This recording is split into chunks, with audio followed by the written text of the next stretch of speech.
Oke, selamat pagi.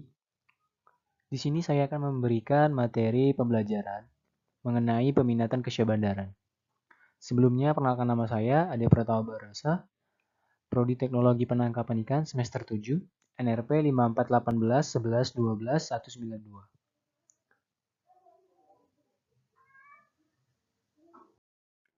192. Baik, sebelumnya itu apa sih syahbandar perikanan?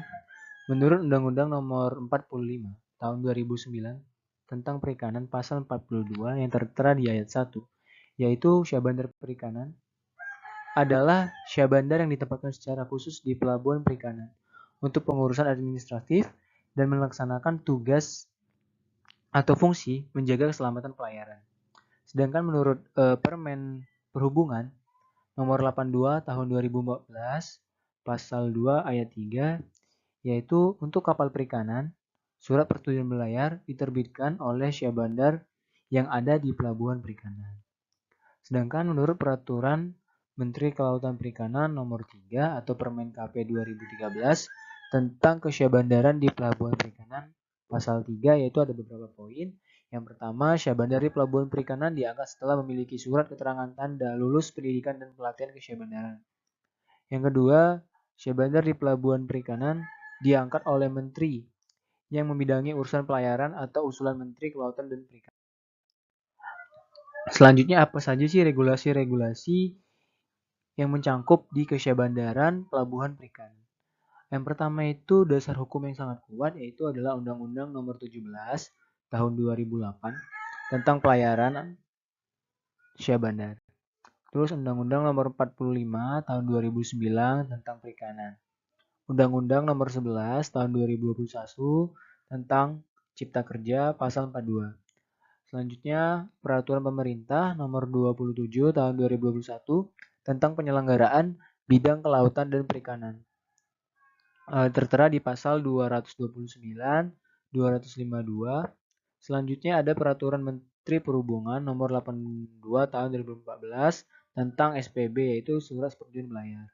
Selanjutnya Peraturan Menteri Kelautan dan Perikanan Nomor 3 Tahun 2013 tentang kesyahbandaran di pelabuhan perikanan. Seluruhnya mengatur terkait dengan kesyahbandaran yang di pelabuhan perikanan.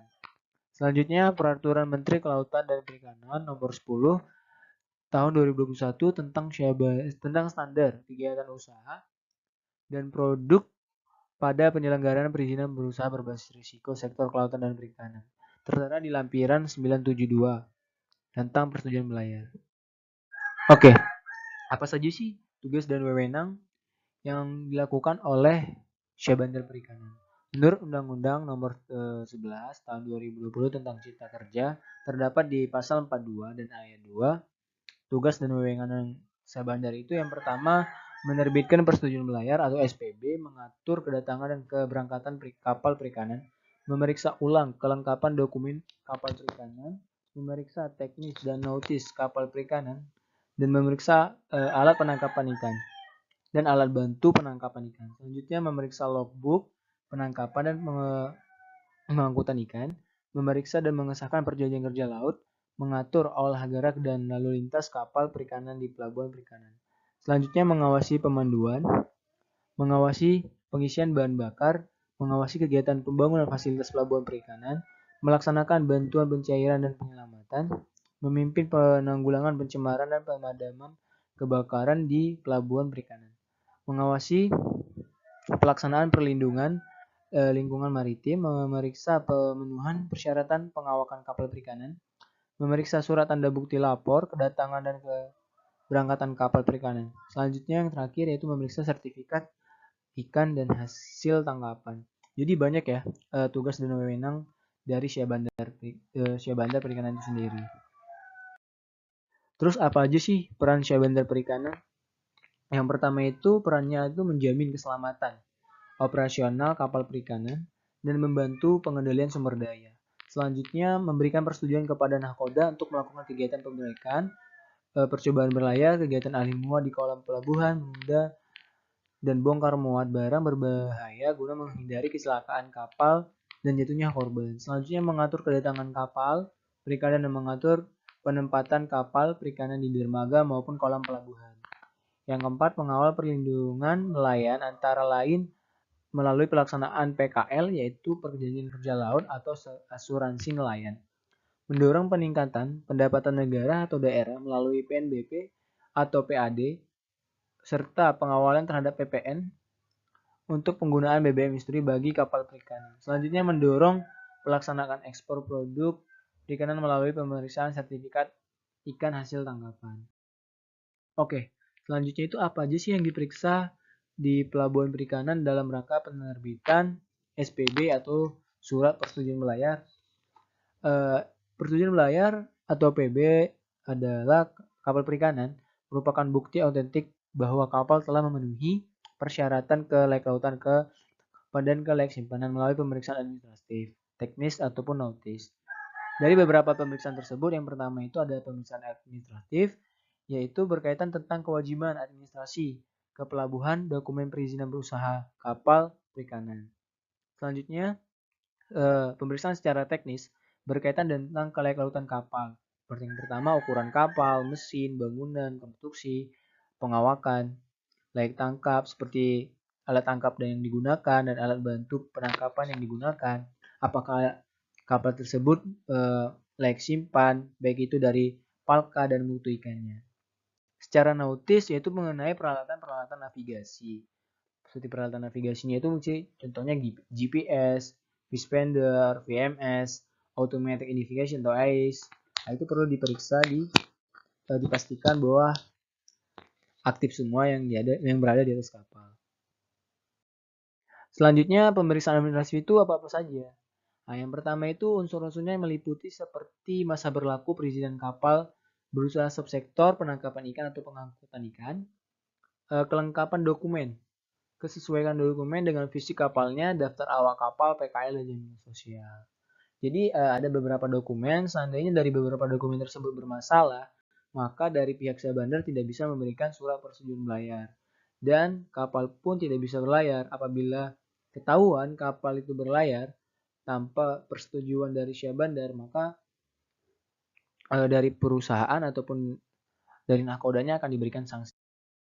Terus mekanisme Syah Bandar Perikanan dalam memeriksa dan mensahkan PKL. Yang pertama itu menghadirkan pemilik, operator, agen, ataupun nahkoda kapal perikanan dan awak kapal perikanan di kantor Syah Bandar. Selanjutnya memastikan terpenuhinya persyaratan kerja di atas kapal, memastikan pemenuhan muatan isi PKL, membacakan hak dan kewajiban, PKL ditandatangani di depan Syah Bandar, dan PKL disahkan oleh Syah Bandar.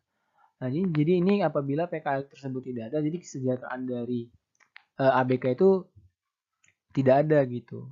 Maka harusnya ada persetujuan di antara dua belah pihak terkait dengan PKL ini. Tujuannya sih untuk mensejahterakan para kru ataupun nelayan-nelayan. Selanjutnya, Syah Bandar juga memeriksa hasil tangkapan. Contohnya itu ikan hasil tangkapan yang didaratkan di pelabuhan perikanan diterbitkan landing deklarasi setelah mendapatkan hasil pemeriksaan kapal dari pengawas perikanan. Syah Bandar di pelabuhan perikanan memeriksa sertifikat ikan hasil tangkapan atau SHTI dalam rangka tujuan ekspor. Selanjutnya mengenai pengangkatan dan penempatan Syah Bandar di pelabuhan perikanan. Syah Bandar yang pertama itu Syah Bandar di pelabuhan perikanan diangkat setelah memiliki surat keterangan tanda lulus pendidikan dan pelatihan kesyahbandaran yang telah dinyatakan kompeten di bidang kesyahbandaran. Selanjutnya, Syah Bandar di pelabuhan perikanan ditempatkan dan ditugaskan di pelabuhan perikanan atas usulan menteri atau gubernur sesuai dengan kewenangannya. Pengusulan penempatan dan penugasan Syah Bandar di pelabuhan perikanan didasarkan atas pertimbangan. Yang pertama itu membutuhkan akan pelayanan kesyahbandaran di pelabuhan perikanan. Yang kedua, dukungan ketersediaan prasarana. Selanjutnya, Syah Bandar di pelabuhan perikanan ditempatkan dan ditugaskan oleh Menteri Kelautan dan Perikanan. Syah Bandar di pelabuhan perikanan di dalam melaksanakan tugas dan wewenangnya dilengkapi dengan identitas. Dalam rangka pembinaan monitoring kesyahbandaran, Menteri menyatakan jumlah penetapan lokasi Syah Bandar di pelabuhan perikanan kepada menteri yang menyelenggarakan urusan pemerintah di bidang pelayaran.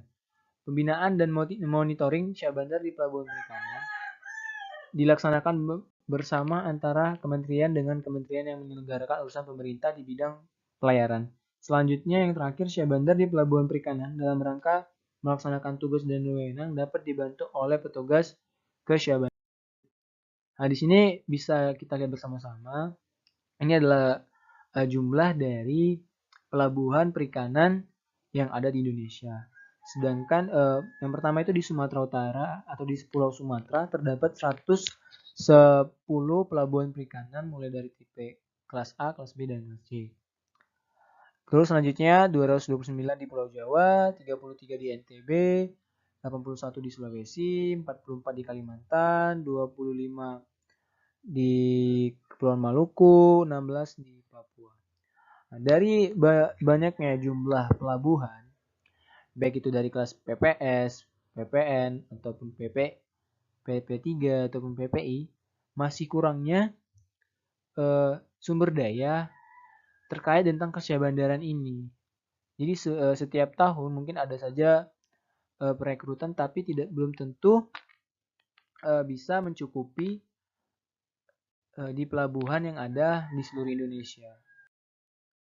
Oke, selanjutnya itu yang terakhir, penetapan Syah Bandar di pelabuhan perikanan berdasarkan keputusan Dirjen PT nomor 11 Kep DJPT 2020 tentang penempatan dan penugasan Syah Bandar di pelabuhan perikanan. 118 Syah Bandar ditempatkan di 130 lokasi pelabuhan perikanan pada tahun 2020. Dari jumlah tersebut terdapat pengurangan SDM Syah Bandar dikarenakan adanya pensiunan dan meninggal, sehingga jumlah saat ini masih tersisa 110 Syah Bandar yang ditempatkan di 121 pelabuhan perikanan.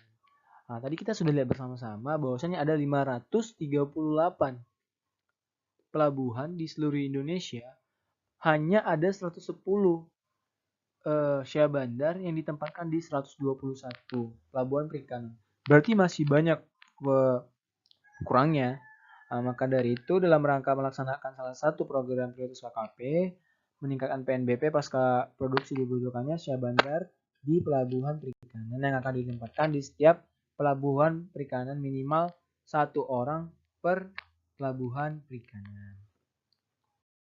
Oke, mungkin itu saja materi pembelajaran yang saya berikan. Semoga ini bisa membantu rekan-rekan sekalian dalam pengenalan, mengetahui apa sih Syah Bandar Perikanan itu, apa saja sih tugas-tugasnya yang dilaksanakan. Oke, terima kasih. Jangan lupa subscribe dan like.